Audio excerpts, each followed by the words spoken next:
What is a dirty business tactic that you know and everyone should be aware of it?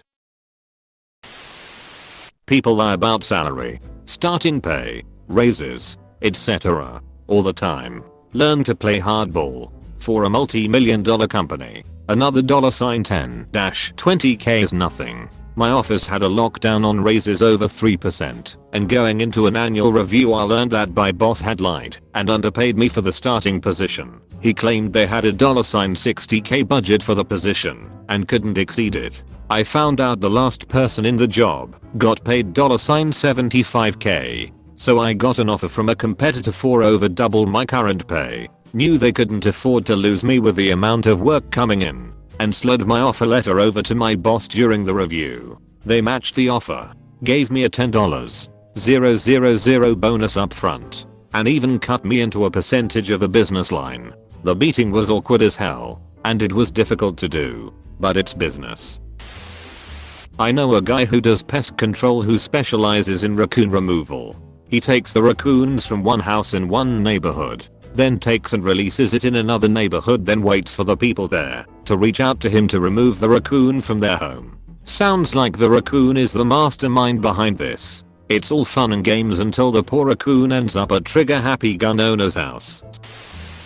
If you're buying a used car, or any car for that matter, the check engine light should temporarily come on when you start the vehicle. If it doesn't, the dash has been tampered with to mask a potential issue. I solve this by leaving my check engine light on all the time. Found the VW owner. Dish Network's door-to-door salesman will tell you that it's fine to use your parents' name and social security number for your account if your credit prevents you from getting service. This is not okay. It's identity theft. Record them and get them fired. That's not even a sales trick. That's illegal. Good luck. The third-party retailer I worked for knew about it, but nobody was ever fired. At most they would be fined $500, but no one would be let go. The higher-ups didn't care as long as sales kept coming in. I waited tables in a restaurant, and one time I decided to pour a cup of soup into an empty bowl. A bowl of soup costs a good bit more than a cup of soup at the restaurant. The cup filled up the bowl to the top. When my grandmother was in the hospital, her landscaper and handyman both contacted me to tell me she hadn't paid them, and they'd been trying to reach her, and on and on. I'd already paid both bills from her account, and when I questioned them, they remembered real quick. Jacking Google business pages. Basically, if a Google business listing isn't claimed and controlled by a company, a competing company can weasel their way in and direct people to their business by, say, changing the phone number. There was an article recently about how drug counselors in the Philadelphia area had it happen to them. Their listing phone number was changed to an 800 number, which directed callers to an inpatient rehab facility in Florida. It was discovered when one of these counselors started noticing his patients suddenly not showing up. He called one of them and found out he was at this facility in Florida. Okay, gonna try to keep this brief. I actually wondered about this. When me and my boyfriend were living in Richmond, Virginia, he kinda got an itch for heroin. After trying about everything, it got to the point where I'd come home at the end of work and wonder what he pawned to get drug money next. After I told him that I'd be here for him, but he had to get help. If he didn't, it's me or the drug.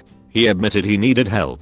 So I sat down with him and started calling Richmond numbers 804 and neighboring 757. One place was very receptive to helping him. Then we found out they were in Delray Beach, Florida. I suspected something was up when one lady, after being told we didn't have the financial means to get him to Florida, said, "Oh, don't worry, we'll pay for the plane ticket." Then everyone we talked to after that was like, "Yeah, we don't pay for airfare." Every time we talked to someone else with that company, different prices were named. After plane ticket lady, the price plus airfare was $1,800, then down to $700, then up, then down to $400. Different promises were made. Nothing was the same. Red flags started going off in my head like crazy, but my boyfriend was determined to get help and stay with me. The fact that they did that to us made me want blood. Here he is trying to get help, and they are toying with him, making it seem like help is accessible, then pulling it away. then bringing it back, then repeat. The totally absurd part is after I took the phone, they would call 5-6 times a day at all hours and told them off in late 2012/early 2013 telling them I don't know what fucking game you're playing, but shove off. They continue to call roughly twice a month 5 years later asking if his other attempts at seeking sobriety have failed and if they can resume the intake procedure. After all of that, I still don't have a company name for them, but blanket fuck rehab facilities in Delray Beach, Florida. Buying tickets online and being charged a convenience fee for the privilege of buying it online. $15 is not really convenient for me. I ended up not going to a few shows because the tickets were $30, but then with fees they were $60. I just couldn't justify it. In France it's hard to fire or lay off people, so when big companies need to clean house a bit, they move the office to a new location quite distant from the current one. In the process they reduce the office size from 50,000 seats to 30,000 because they've estimated that amount of people will resign rather than endure a 4 hours commute. But officially totally you still have your job if you want. We are not laying you off, but I need you in the office every day, or you could resign if you don't like the new location. Nestle did that, and apparently it's fairly common now for multinationals around Paris. I suspect they end up keeping a huge amount of deadwood, while valuable employees who can easily find another job in the same area do so. Seems really dumb, unless you just desperately need to trim employees and you don't care about quality. I'm deadwood. I commute 3 hours one way 5 days a week. I hate my life and my misery is palpable in my productivity. The customers end up suffering on the end, I assure you. So at least I'm not alone in my despair. I hate the choices I've made. Maybe it's not too late to make a choice you are proud of. Fake claims of another house offer with zero contingencies. We were young, first time home buyers. We found a house that we loved and was in our price range, albeit the high end of our range, but in there, nonetheless. We entered into negotiations with the seller's agent. While my husband and I were thinking the counter offer over, we received another call from our agent saying the seller's agent received an offer from someone with no contingencies. They could pay cash and sign that day. We knew we couldn't complete with that, and our agent urged us to rush over to her office to sign their counter offer and hope they would accept it, since we made our offer first. Of course they accepted, because there was no other offer. After all this went down, we were sharing our story with family and friends and we came to realize the seller's agency plays this card frequently. I wish my husband and I had been in a better place to fight their tactics. But we were buying in a location that didn't have many good houses in our price range. 2 years later, and we are pleased with our home, just not our mortgage. This happened to us. Sort of. We found a place we liked and put in an offer that was totally reasonable based on the asking price, recent sales in the area, all of that. Our agent called us back and told us that the seller's agent had basically called everyone who had ever looked at the house and said so someone put in an offer. Are you still interested? And turns out someone else, allegedly, was, and their counter offer was outside our budget, so we couldn't match. Our agent apologized profusely for this tactic, even going as far as calling the seller's agent unprofessional. On her advice we politely declined and continued our search. While we were in the process of looking for something else, our agent told us that the seller's agent had reached out because the other offer fell through. But the whole thing had really soured us to doing business with the sellers. So we passed a second time. Worked out for the best, since we found our current house shortly thereafter and paid less than we would have for more space in a cheaper area tax-wise.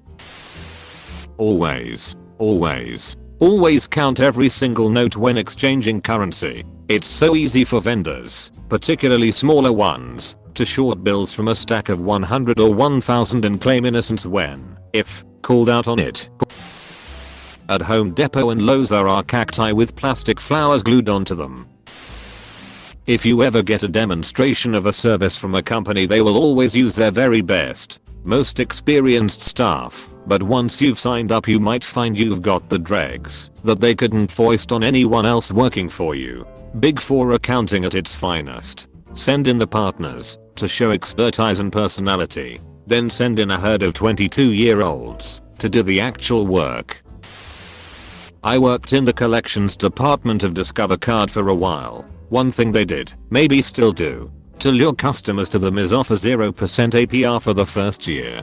People would jump on this and transfer all their debt onto their new Discover Card, and then the company would conveniently not send the first month's bill. In the fine print of the agreement, it states that if you miss even one payment in that first year, your APR will jump to 29.95%. Half of my calls were to these new customers who would then proceed to throw a fit because they didn't ever get the bill, and I had to explain to them that it was their job to know when the bill was due, and sending one was just a courtesy extended by the company. I hated that job. It ate away at my soul. Petco will sell you non-aquatic plants specifically for your aquarium that will poison everything in the tank.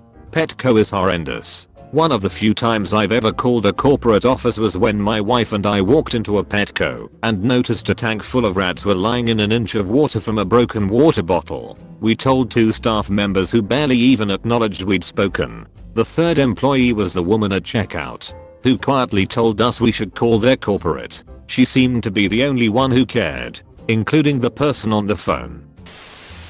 Debt collectors will have detectives call you from a number that appears to be a legitimate law enforcement agency. When you Google it, it's actually a spoofed caller ID using a legitimate agency's fax number. The detective will threaten arrest and throw around names of local judges. The debt collector will claim to not know the detective who left the message, but will be willing to take care of your debt. Edit time. Yes, it's illegal, but it's very hard to prove, and that's why they do it. Law enforcement or courts will only call you in the case of theft, like a hot check, but will never call for an old debt. It's civil and they don't have jurisdiction. I think my phone has a bad connection. Let me call you right back on the department number. What's your name/badge so I can get the receipt to direct me back to you? Do this for everything, even on seemingly innocuous stuff, especially if your bank's fraud department is calling you and asking questions. My bank's fraud department is automated. If it detects fraud, then you get a call with a simple "Do you recognize these last 6 charges?" Press 1 for yes, 2 for no. You input no personal information. No person contacts you asking about stuff. I travel a lot, so my card gets flagged for fraud relatively often. Then again, it does look suspicious as hell to have charges in 4 states across 3 time zones in a 24-hour period. So I appreciate their diligence.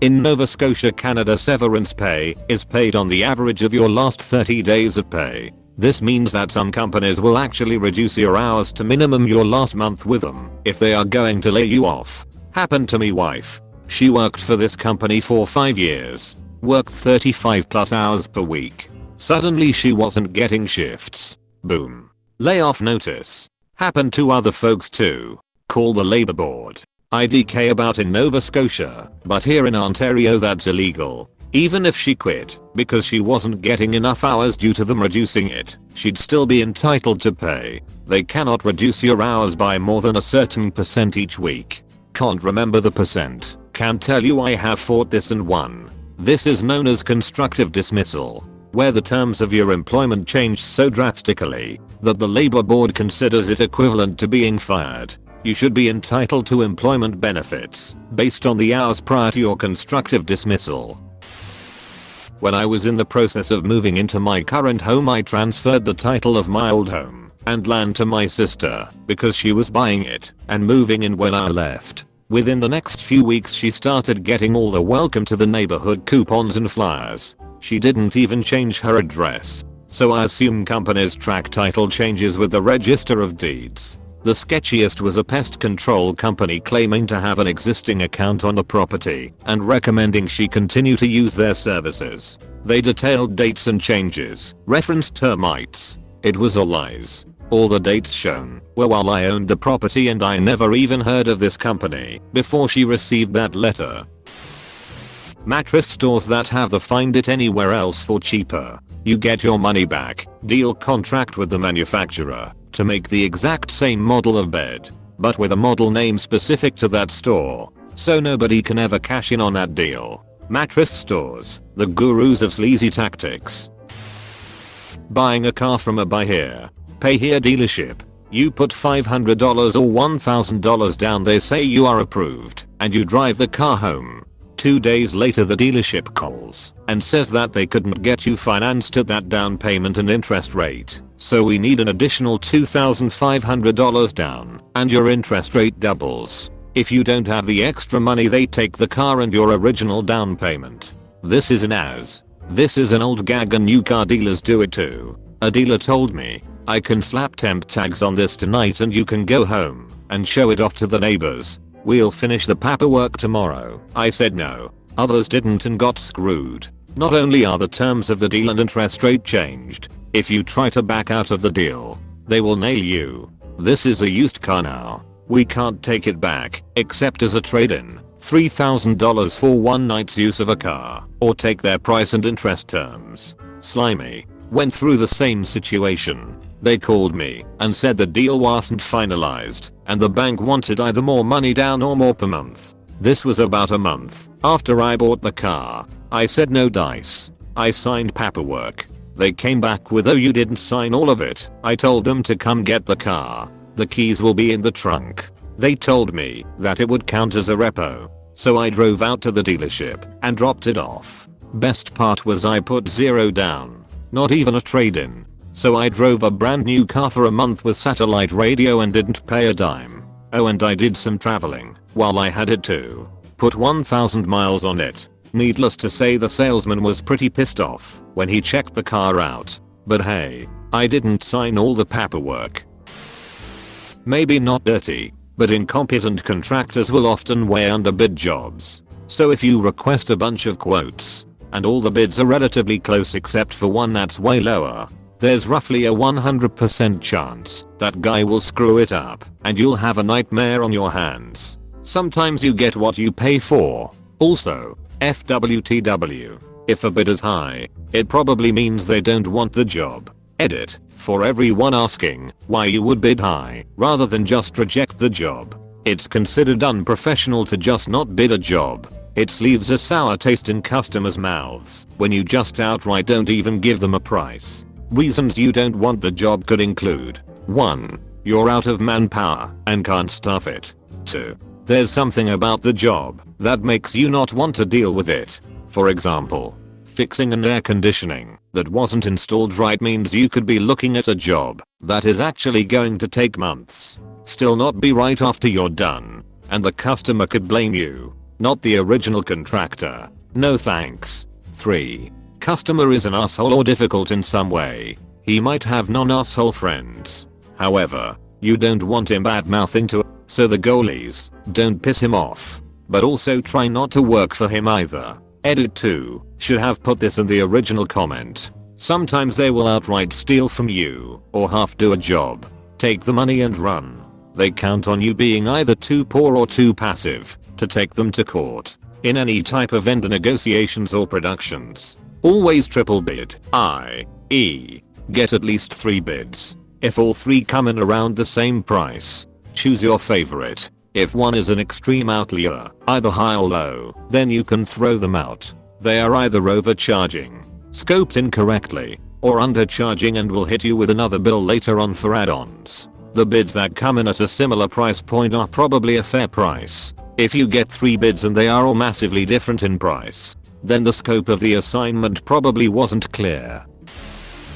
When finding a home for your elderly parents, set up an appointment, but come in a few minutes early and say, don't ask if you can walk around for a quick look. The receptionist likely won't refuse you, and the salesperson won't be ready for you. These places like to show you only the stuff they want you to see when being led around by a salesperson. Chat with a resident or a staff member. They'll be the most honest with you. I did exactly this when looking for daycare for my kids. Showed up randomly one morning and asked if I could look around without going into any rooms. Just from the hallway eyes I told them why I was there. Yes, they took down my id. Yes, I agreed to have one of their staff walk with me. And yes, I did ask the room staff questions on my rounds. Offering insurance on anything that does not have the potential to be financially debilitating. Want to insure your DVD rental? Fuck off.